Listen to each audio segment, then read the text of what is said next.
Chapter 33 from The Innocents Abroad.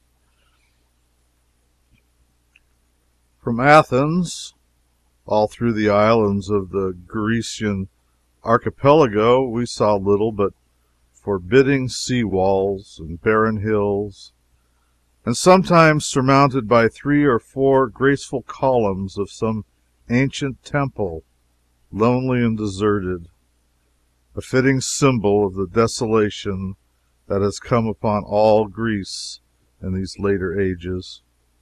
We saw no plowed fields, very few villages, no trees or grass or vegetation of any kind, scarcely and hardly ever an isolated house. Greece is a bleak, unsmiling desert without agriculture, manufactures, or commerce, apparently. What supports its poverty-stricken people or its government is a mystery. I suppose that ancient Greece and modern Greece compared furnish the most extravagant contrast to be found in history. George I, an infant of 18, and a scraggy nest of foreign office holders sit in the places of Themistocles and Pericles and the illustrious scholars and generals of the golden age of Greece. The fleets that were the wonder of the world when the Parthenon was new are a beggarly handful of fishing smacks now, and the manly people that performed such miracles of valor at Marathon are only a tribe of unconsidered slaves today. The classic Elysius has gone dry, and so have all the sources of Grecian wealth and greatness. The nation numbers only 800,000 souls, and there is poverty and misery and mendacity enough among them to furnish 40 millions and be liberal about it. Under King Otho, the revenues of the state were $5 millions, raised from a tax of 1/10 of all the agricultural products of the land, which tenth the farmer had to bring to the royal granaries on pack mules, any distance not exceeding 6 leagues, and from extravagant taxes on trade and commerce. Out of that 5 millions, the small tyrant tried to keep an army of 10,000 men, pay all the hundreds of useless grand equerries in waiting, first grooms of the bedchamber, Lord High Chancellor of the exploded Exchequer, and all the other absurdities which these puppy kingdoms indulge in imitation of the great monarchies. And in addition, he set about building a white marble palace to cost about 5 millions itself. The result was simply 10 into 5 goes no times and none over. All these things could not be done with 5 millions, and Otho fell into trouble. The Greek throne, with its unpromising adjuncts of a ragged population of ingenious rascals who were out of employment 8 months in the year because there was little for them to borrow and less to confiscate, and a waste of barren hills and weed-grown deserts, went begging for a good while. It was offered to one of Victoria's sons, and afterwards to various other younger sons of royalty who had no thrones and were out of business. But they all had the charity to decline the dreary honor, and veneration enough for Greece's ancient greatness to refuse to mock her sorrowful rags and dirt with a tinsel throne in this day of her humiliation, till they came upon this young Danish George, and he took it. He has finished the splendid palace I saw in the radiant moonlight the other night, and is doing many other things for the salvation of Greece, they say. We sailed through the barren archipelago and into the narrow channel they sometimes call the Dardanelles and sometimes the Hellespont. This part of the country is rich in historic reminiscences, and poor as Sahara and everything else. For instance, as we approached the Dardanelles, we coasted along the plains of Troy and past the mouth of the Scamander. We saw where Troy had stood in the distance, and where it does not stand now, a city that perished when the world was young.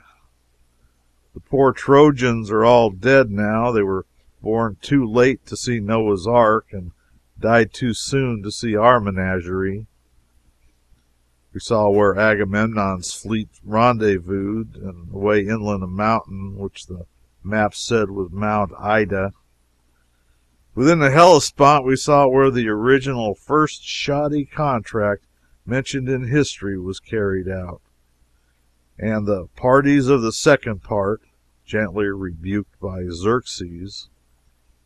I speak of the famous bridge of boats which Xerxes ordered to be built over the narrowest part of the Hellespont, where it is only 2 or 3 miles wide. A moderate gale destroyed the flimsy structure, and the king, thinking that to publicly rebuke the contractors might have a good effect on the next set, called them out before the army and had them beheaded. In the next 10 minutes he let a new contract for the bridge. It has been observed by ancient writers that the second bridge was a very good bridge. Xerxes crossed his host of 5 millions of men on it, and if it had not been purposely destroyed, it would probably be there yet. If our government would rebuke some of our shoddy contractors occasionally, it might work much good. In the Hellespont we saw where Leander and Lord Byron swam across, the one to see her upon whom his soul's affections were fixed, with a devotion that only death could impair, and the other merely for a flyer, as Jack says. We had 2 noted tombs near us, too. On one shore slept Ajax, and on the other Hecuba. We had water batteries and forts on both sides of the Hellespont, flying the crimson flag of Turkey with its white crescent, and occasionally a village and sometimes a train of camels. We had all these to look at till we entered the broad sea of the Marmora, and then the land soon fading from view, we resumed euchre and whist once more. We dropped anchor in the mouth of the Golden Horn at daylight in the morning.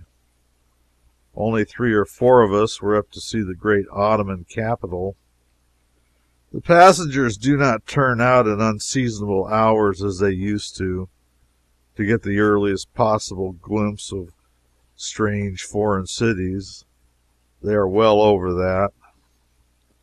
If it were lying in sight of the pyramids of Egypt, they would not come on deck until after breakfast, nowadays.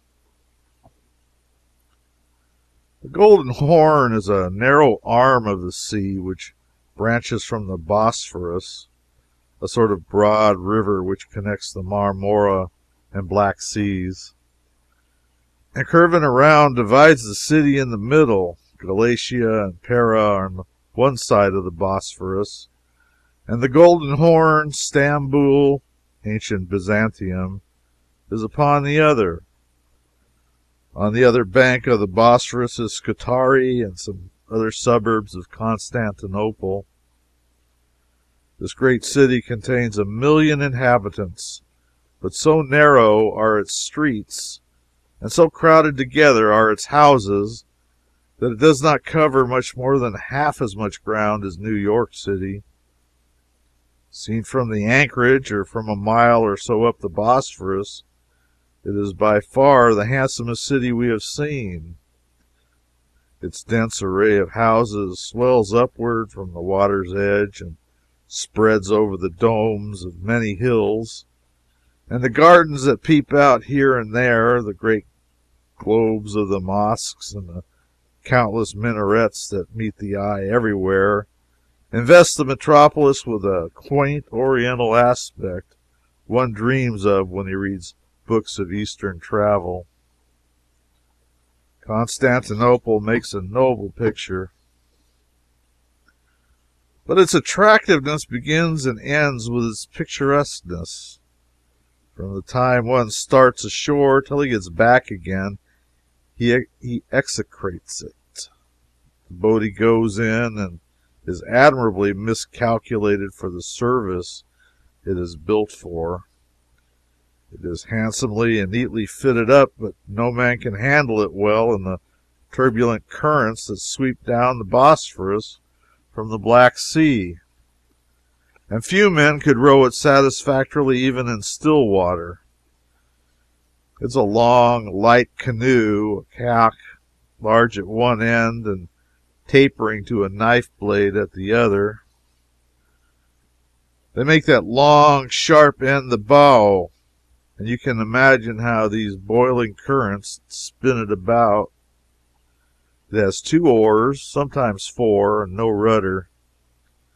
You start to go to a given point, and you run in 50 different directions before you get there. First one oar is back in water, and then the other. It is seldom that both are going ahead at once. This kind of boating is calculated to drive an impatient man mad in a week. The boatsmen are the awkwardest, the stupidest, and the most unscientific on earth, without question. Ashore it was, well, it was an eternal circus. People were thicker than bees in those narrow streets, and the men were dressed in all the outrageous, outlandish, idolatrous, extravagant, thunder and lightning costumes that ever a tailor with a delirium tremens and 7 devils could conceive of. There was no freak in dress too crazy to be indulged in, no absurdity too absurd to be tolerated, no frenzy and ragged diabolism too fantastic to be attempted. No 2 men were dressed alike. It was a wild masquerade of all imaginable costumes. Every struggling throng in every street was a dissolving view of stunning contrasts. Some patriarchs wore awful turbans, but the grand mass of the infidel horde wore the fiery red skull cap they call a fez. All the remainder of the raiment they indulged in was utterly indescribable. The shops here are mere coops, mere boxes, bathrooms, closets, anything you please to call them, on the first floor. Turks sit cross-legged in them and work and trade and smoke long pipes and smell like Turks. That covers the ground.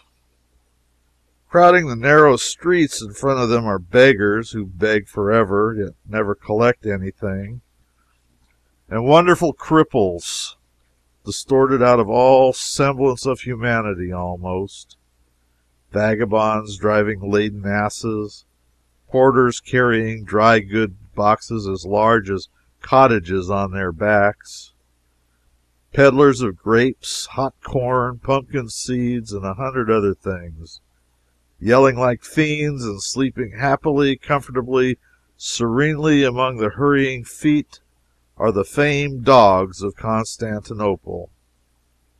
Drifting noiselessly about are squads of Turkish women, draped from chin to feet in flowing robes, and with snowy veils bound about their heads that disclose only the eyes and a vague, shadowy notion of their features. Seen moving about, far away in the dim, arched aisle of the Great Bazaar, they look as the shrouded dead must have looked as they walked forth from their graves amid the storms and thunders and earthquakes that burst upon Calvary that awful night of the crucifixion. A street in Constantinople is a picture which one ought to see once, not oftener. And then there was the Goose-Rancher, a fellow who drove 100 geese before him about the city and tried to sell them. He had a pole 10 feet long with a crook in the end of it, and occasionally a goose would branch out from the flock and make a lively break around the corner with wings half lifted and neck stretched to its utmost. Did the goose merchant get excited? No. He took his pole and reached after that goose with an unspeakable sang-froid, took a hitch around his neck, and yanked him back to his place in the flock without an effort. He steered his geese with that stick as easily as another man would steer a yawl. A few hours afterward, we saw him sitting on a stone at a corner in the midst of the turmoil, sound asleep in the sun, with his geese squatted around him or dodging out of the way of asses and men. We came by again within the hour, and he was taking account of his stock to see whether any of his flock had strayed or been stolen. The way he did this was unique. He put the end of his stick within 6 or 8 inches of a stone wall and made the geese march in single file between it and the wall. He counted them as they went by. There was no dodging that arrangement. Well, if you want dwarves, I mean just a few dwarves for curiosity, go to Genoa. If you wish to buy them by the gross for retail, go to Milan. There are plenty of dwarves all over Italy, but it did seem to me that in Milan the crop was luxuriant. If you would see a fair average style of assorted cripples, go to Naples or travel through the Roman states. But if you would see the very heart and home of cripples and human monsters, both, go straight to Constantinople. A beggar in Naples who can show a foot which has all run into one horrible toe, with one shapeless nail on it, has a fortune, but such an exhibition as that would not provoke any notice in Constantinople. The man would starve. Who would pay any attention to attractions like his among the rare monsters that throng the bridges of the Golden Horn and display their deformities in the gutters of Stamboul? O wretched impostor! How could he stand against the 3-legged woman and the man with the eye in his cheek? How would he blush in presence of the man with fingers on his elbow? Where would he hide himself when the dwarf with 7 fingers on each hand, no upper lip, and his under jaw gone, came down in his majesty? Bismillah! The cripples of Europe are a delusion and a fraud. The truly gifted flourish only in the byways of Pera and Stamboul.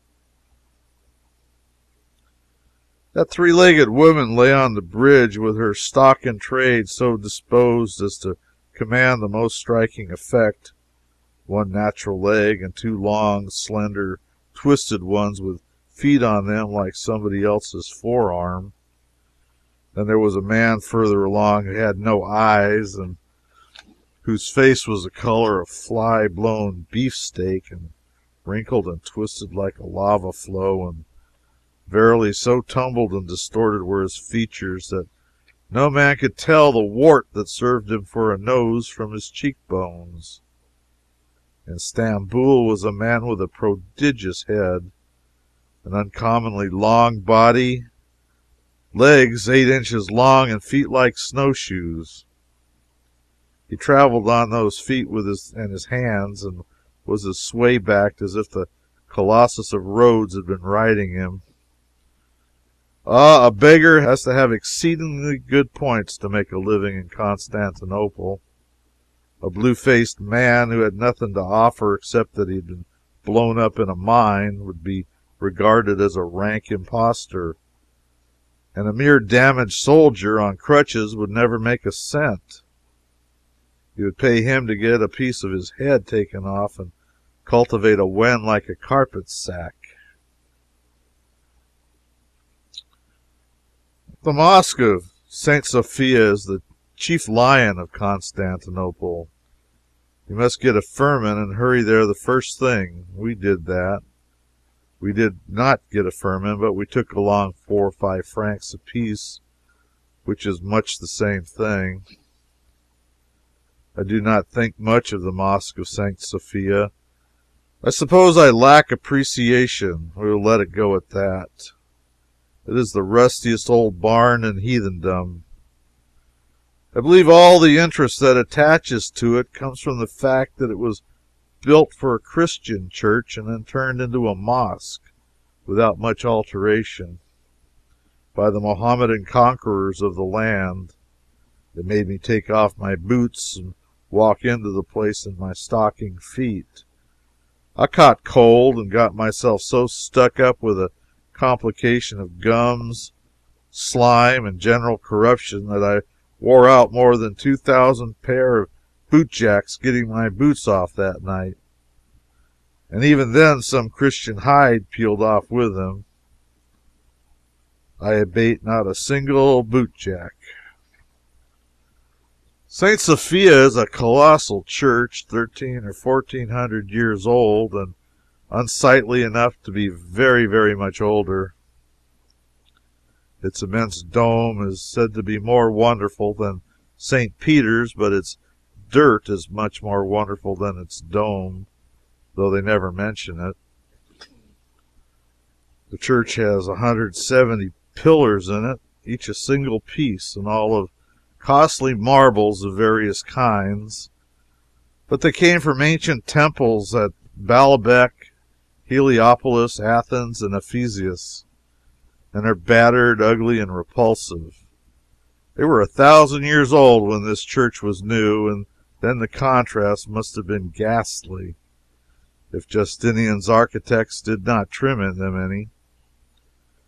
The inside of the dome is figured all over with a monstrous inscription in Turkish characters wrought in gold mosaic that looks as glaring as a circus bill. The pavements and the marble balustrades are all battered and dirty. The perspective is marred everywhere by a web of ropes that depend from a dizzy height of the dome and suspend countless dingy, coarse oil lamps and ostrich eggs 6 or 7 feet above the floor. Squatting and sitting in groups here and there and far and near were ragged Turks reading books, hearing sermons, or receiving lessons like children.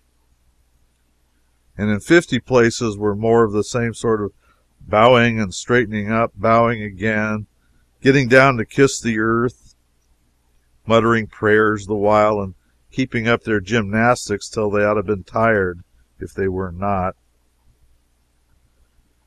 Everywhere was dirt and dust and dinginess and gloom. Everywhere were signs of a hoary antiquity, but with nothing touching or beautiful about it.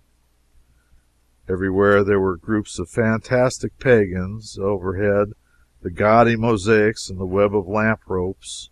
Nowhere was there anything to win one's love or challenge his admiration.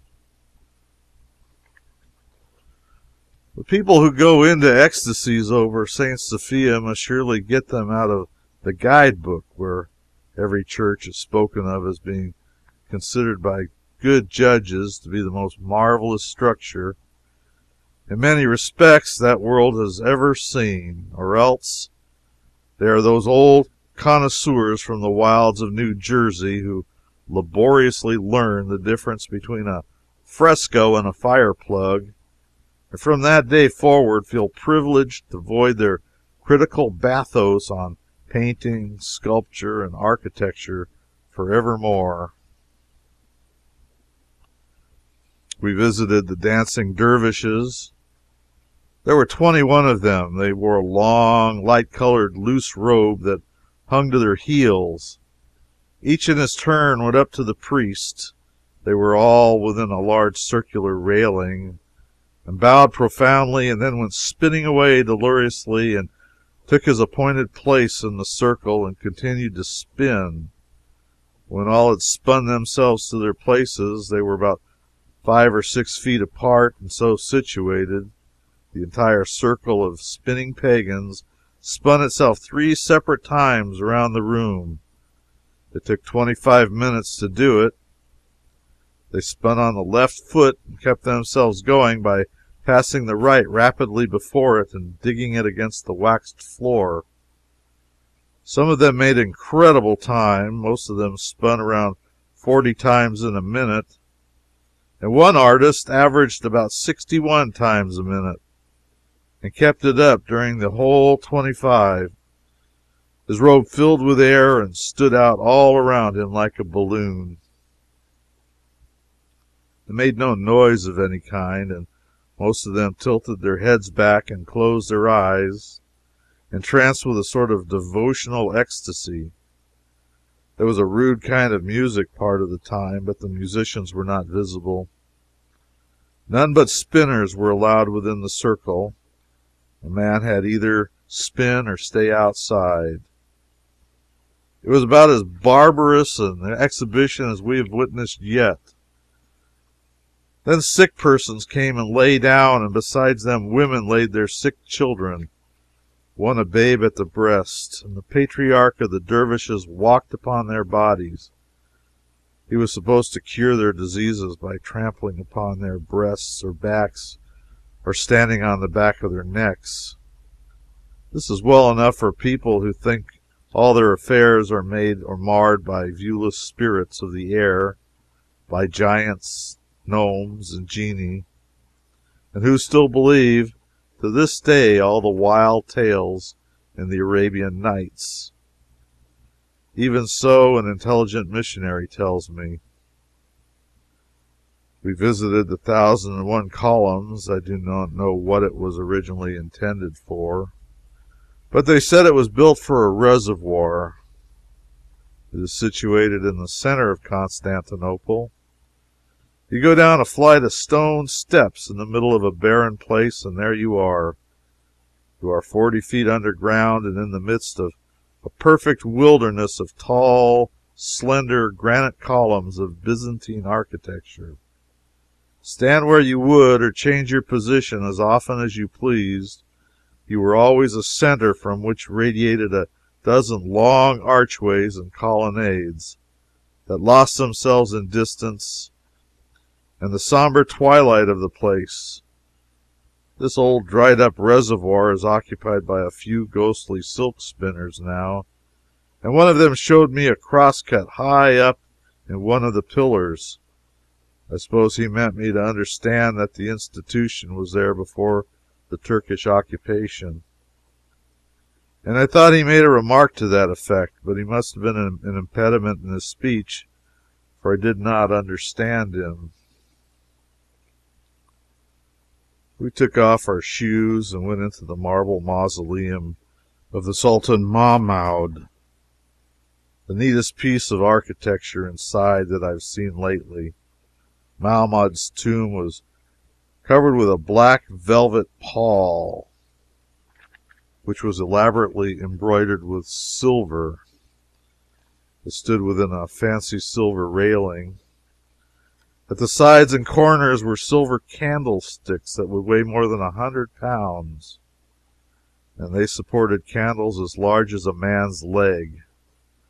On the top of the sarcophagus was a fez with a handsome diamond ornament upon it, which an attendant said cost 100,000 pounds, and lied like a Turk when he said it. The Mahmud's whole family were comfortably planted around him. We went to the Great Bazaar in Stamboul, of course, and I shall not describe it further than to say it is a monstrous hive of little shops, thousands, I should say, all under one roof, and cut up into innumerable little blocks by narrow streets which are arched overhead.